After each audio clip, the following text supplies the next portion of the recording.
Hey Drew tubers and fams, it's Drew. Welcome back to my variety channel California Pickin', where I show you all kinds of variety of content so no one gets bored. Hey guys, you know I love a good mystery, whether it's UFOs or whether it's Manson or whether it's Jeffrey Epstein or even Bigfoot, Loch Ness Monster, anything that's a mystery, I'm interested in it. So if that interests you, stick around. We're going to be talking about Bigfoot and a phenomenon that maybe some of you have not even heard of. So if that interests you, stick around. It's going to be great. If not, go check out one of my other more than 1,000 videos, guys. I'm sure there's something there for you. In the meantime, hit like and subscribe. Go ahead. I'm waiting. I can wait. It's free. Go ahead. Hit that button. Make sure you check the bell symbol, too, so you can be getting notified whenever I make a video, which is often. Alright, guys. Let's get to it. Now, I've been asked many times, Drew, how did you get involved? How did you get interested in this subject of Sasquatch or Bigfoot? And I tell you, it all started with this program right here, this movie, as well as a television show called In Search Of. But my parents were getting divorced back when I was 10 years old, 9, 10 years old, and my dad came and picked me up for the weekend. He used to see me every other weekend, and we used to go to a movie or whatever. And he took me to a double feature that changed my life forever, guys. And the first movie that we saw was The Legend of Boggy Creek. And it was a docudrama based on this legend of the Fouke monster in Arkansas. And this was the name of the movie, called Legend of Boggy Creek. And as I said, this was a double feature. The Legend of Boggy Creek was the first movie that we saw.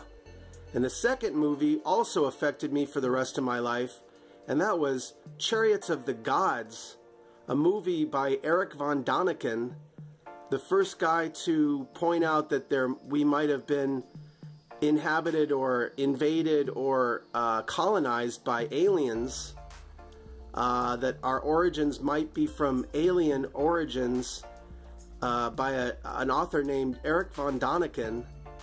And I went to this double feature with my dad. And you know, your father, you look up to your father as being, oh, the guy who's going to tell you the truth. He's going to tell you how life is, and he's going to shape your knowledge for the rest of your life. So when your father tells you something, you're kind of like, oh, okay, Dad, I believe you. So we went through this double feature, and we came out, and I said to my dad, Dad, is that true? And he said, son, it very well might be. So yes, those two movies had quite an effect on me for the rest of my life. I've been interested in Bigfoot and UFOs for all this time. But today we're going to be talking about this phenomenon in the Bigfoot world called tree structures or stick structures. I don't know if you guys have ever heard of this, but if you're new to Bigfooting, most likely you haven't heard of this. But these tree and stick structures have been found way out in the middle of the forests, in the middle of nowhere, guys. And backpackers and Bigfoot researchers and just outdoors people have come across these structures, not knowing what or who built them.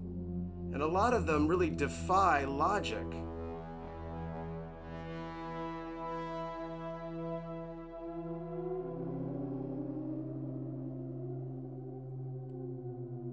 Now I'm going to put them in two different categories for you today. Tree structures made out of large trees, obviously. Some are 50 feet tall, you guys, and they're stripped of all their branches. They're cleaned, basically processed wood that has been used, interwoven into these very intricate patterns and shapes and designs. They're interlocking so much that you could not even release them if you tried. And take, for instance, the tree that's nearest to us, that's coming toward us.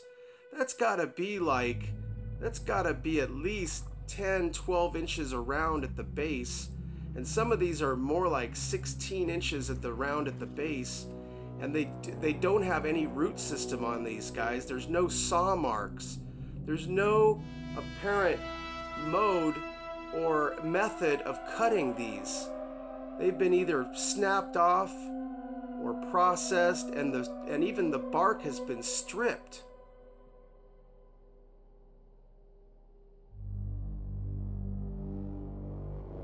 Now these two different categories would be tree structures, these larger trees, and usually put up in vertical positions off the ground. And then there's these stick structures, which are usually smaller branched sticks and smaller trees being used closer to the ground, sometimes on the ground, sometimes also used as glyphs.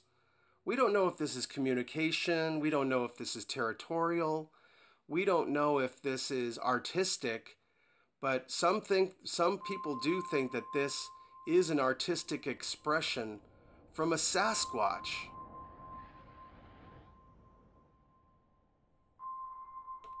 Now this is a classic shape that you often see, is this X pattern, and notice how the angle of one of the trees, which is totally cleaned and clear of all of its branches, and maybe even some of its bark, the exact other tree that sits against it is at the exact same angle.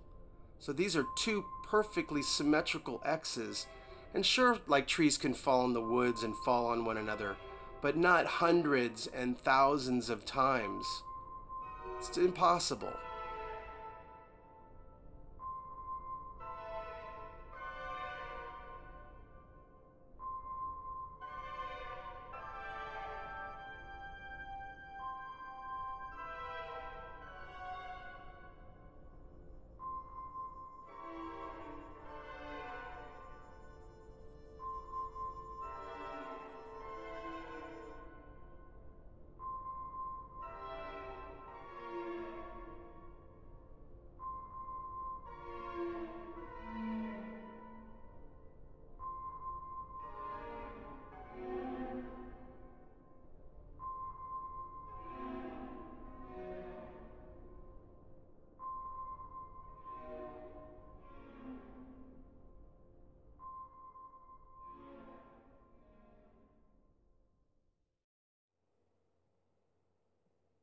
Now, even though I've been into Bigfooting for several decades now, this whole idea of this whole theory or phenomenon of tree and stick structures is basically somewhat, I wouldn't say new, but in the last 20 years, I would say, that it's been noticed and people have been photographing them.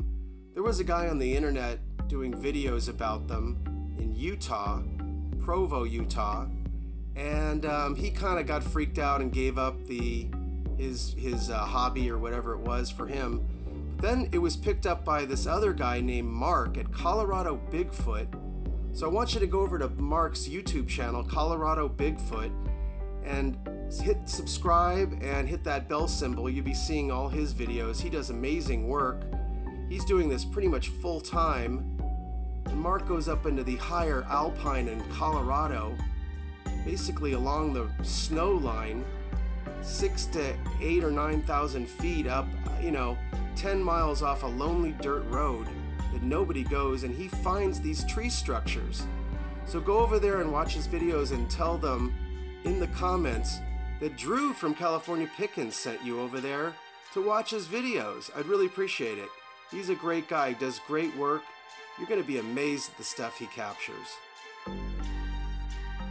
Now, if you're a little bit skeptical about this, notice this huge tree that's up in the air, crisscrossed with two other trees. You can't see the little one beyond, but this is just hanging in the air, and the place where the root system was is gone. And the tree is picked clean. All of its branches on the upper parts, so there's branches a little bit below that, but there is no sign of a saw mark or teeth mark. Maybe, beavers do this, but how is a beaver going to get that tree up 6, 8, 9 feet in the air like that? with its root system basically torn off. Who does that? What and who is doing these incredible, mysterious tree structures way in the middle of nowhere, guys? Leave it in the comments. What do you think this is?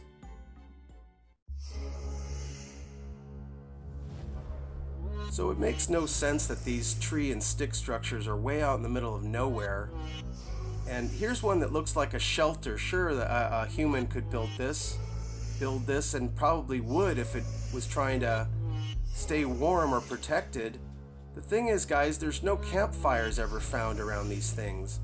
No sign of man, no wrappers, no beer cans, no bottles, no cigarette butts, nothing. These aren't hunter's blinds either, if that's what you're wondering. Sometimes hunters will stack sticks like this, but that's usually a lot closer to civilization, and there's other footprints on the ground with sole marks, and many times there are footprints with no shoes on them around these tree structures.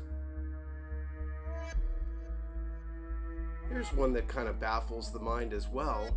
This is an upside down tree, guys. That's the root system above, and something has pulled it out of the ground. This is a big tree and thrust it into the ground, maybe 3 or 4 or 5, who knows, 4 feet.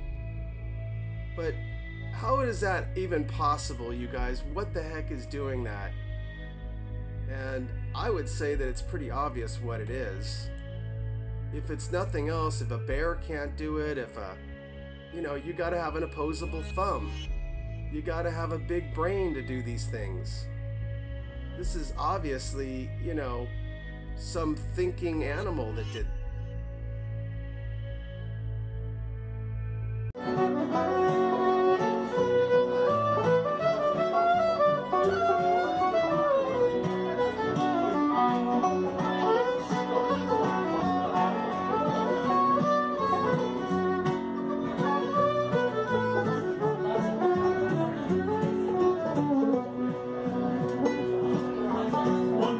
Papa told me some advice I'd like to give to you. Son, find a good woman, be good to her, and she's gonna be good to you.